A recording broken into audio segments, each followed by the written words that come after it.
Olá, estamos aqui para mais um The Hub Talks especial de Fenaló e hoje estamos aqui com Cristina Sato e Jussara Kawamura, ambas representantes da Seguros Unimed. É um prazer estar aqui com vocês hoje, minhas queridas, e nós vamos falar sobre um projeto de Visual Law que a Unimed fez com o Vita. Queria ouvir de vocês. Primeiro, eu vou começar com você, Jussara. Como que foi essa descoberta da necessidade de um projeto de Visual Law? Como vocês chegaram na conclusão, poxa, acho que é isso que eu preciso? Bom, a gente, né, assim como qualquer jurídico e as empresas mais tradicionais, a gente tinha lá uns documentos muito formais, com textos muito técnicos, juridiquês que a gente fala, e na prática, o que a gente sentia? Muito retrabalho na análise e na validação das minutas. E aí, enquanto departamento jurídico de empresa, a gente também precisa mostrar eficiência, resultado e, além disso, de uma forma menos trabalhosa, traumática até eu diria, conseguir resguardar a companhia, né? E assim como a outra parte também precisa se resguardar. Então, a gente viu que a gente precisava ser um jurídico com uma linguagem mais amigável, estar mais próximo do nosso parceiro, entender que eles são parceiros, a gente não está pensando já num conflito, mas óbvio que enquanto departamento jurídico de empresa, manter as garantias mínimas que a gente precisa assegurar lá para a nossa empresa. Então, a gente começou esse movimento mesmo sentindo na pele as dificuldades que a gente tinha no dia a dia para conseguir validar e assinar um contrato. Foi disso que começou o movimento e a gente tem lá um pessoal engajado que acompanha a inovação. A Cristina Sato, ela é uma pessoa que puxa muito essa bandeira. Advogado, falar em inovação, ser menos rígido, ser mais flexível, não é uma coisa fácil, né? Porque a gente é formado para ser muito técnico, para enxergar problema em tudo, para se armar, mas o mundo está mudando e a gente precisa acompanhar.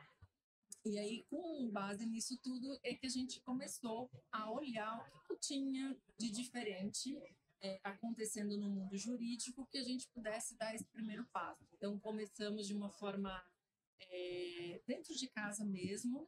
A Sato pode falar, porque ela foi a protagonista do projeto, então a gente tinha lá um contrato muito extenso, muito técnico, páginas e páginas, uma leitura assim que ela não era convidativa, nem um pouco amigável, e aí a Sato idealizou lá uma primeira entrega que foi já assim o divisor de águas. E dali para frente, a gente apresentou isso para a diretoria, os clientes internos começaram a falar, poxa, isso aqui é o jurídico, olha que legal esse contrato, né? Então, foi muito bem recebido. E por conta desse primeiro trabalho que a gente encabeçou dentro de casa, é que a gente conseguiu também convencer a diretoria de que a gente poderia melhorar ainda mais, trazendo realmente uma empresa profissional, porque a gente até foi se capacitar, né? Mas a gente também entendeu que praticamente você, além de advogado, precisa ser designer, porque a gente trabalhou as duas técnicas, tanto legal como visual, né? E aí a gente, pelo tempo, pela volumetria, a gente não consegue se debruçar tanto em cima desse assunto. E aí foi que a gente chegou em vocês e hoje a gente está com esse contrato que realmente é um divisor de águas, né? Então, acho que eu falei muito, não sei, Sato contribuiu um pouco também. Fala aí, Sato.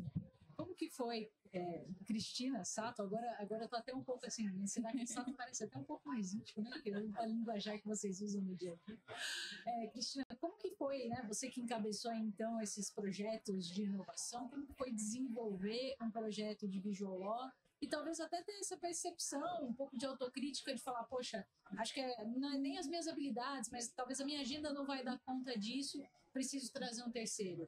Me conta mais. Exato, é isso mesmo. E eu acho que, na medida em que a gente vai atrás, eu fiz um curso para tentar entrar nesse mundo e tentar botar a mão na massa, entreguei aquilo que foi possível identificar a necessidade da gente ter um olhar profissional para o assunto. Muito porque isso toma tempo, o trabalho de design é um mundo à parte. Então, é difícil, né? Quando a gente olha de fora e fala em legal design, visual law, parece muito simples, né? Você fala, não, é só colocar um infográfico, busco na internet, coloco no papel, trabalho com imagens e ícones e está resolvido. E não é verdade, né? Spoiler, não é verdade? Quando a gente tenta aplicar isso na prática, a gente percebe o quão importante é ter alguém para apoiar, né? Então, obviamente que todo mundo tem essa possibilidade de arriscar e fazer e tentar, mas a gente pensa que a entrega com a Vita foi realmente um divisor de águas mesmo, né? Então, o que eu penso? Eu penso que esse assunto não é mais futuro, é presente, é a realidade. Ninguém tem tempo hoje de se dedicar, se debruçar e tentar entender o que é que o contrato quer entregar, o que aquela cláusula quer dizer. Não temos mais esse tempo. Então, eu digo que é presente e que a gente precisa, sim, buscar todos os dias essa inovação. E a gente fala muito sobre a importância dessa percepção, não só da incapacidade da agenda, mas da nossa capacidade como seres humanos de reter esse volume de conhecimento. Porque nós estamos falando aqui de pessoas que já são técnicas jurídicas, já é bastante coisa para saber. No nosso dia a dia, a gente já lida bastante com várias informações. Aí você ainda vai ter que desenvolver habilidades de design gráfico, de design thinking, de arquitetura da informação, habilidades de linguagem simples. Então, só para explicar um pouquinho de como que é o processo entre projeto, departamento jurídico e Vita, a gente tem pelo menos ali, resumindo muito, 3 grandes grupos, né? A gente tem de um lado o departamento jurídico, a equipe técnica de vocês falando o que é importante para a marca, o que é importante tecnicamente, o que a gente tem que ficar atento, o que é mais importante, o que a gente tem que projetar ali. A gente tem um designer de instrução que vai fazer a ponte entre vocês e os nossos designers, que aí não são só gráficos, né? São designers de várias categorias, mas para o designer entender, né, o que você está querendo trazer, para ele conseguir fazer esse destaque. Então, a gente tem ali uma pessoa que nós chamamos de designer de instrução, que é uma pessoa com formação jurídica, que faz esse meio do caminho de linguagem, porque a comunicação ela tem esse abismo no meio, né? E a gente coloca uma pessoa para fazer essa ponte, que faz com que o projeto fique um pouco mais leve para o departamento jurídico carregar. Você elimina um pouco dessa necessidade de tradução do seu juridiquês, da sua própria parte técnica. Você entrega isso para alguém que fala um pouquinho mais a sua língua, e aí essa pessoa vai traduzir uma segunda vez para o designer entender o que está rolando ali, porque às vezes é complicado mesmo, né? Não tem jeito. E na Seguros Unimed, inclusive, a gente lida com temas complexos, né? Então, são temas técnicos, a gente traz ali algumas linguagens técnicas que não dá para se desfazer delas, e a gente começa a pensar em outras formas de explicar o que é difícil. E isso é muito legal de fazer. E eu sei que o projeto de vocês já está no ar, já está rolando, e vocês já tiveram uns resultados interessantes aí para contar. Então, Jussara, como é que foi esse resultado de vocês?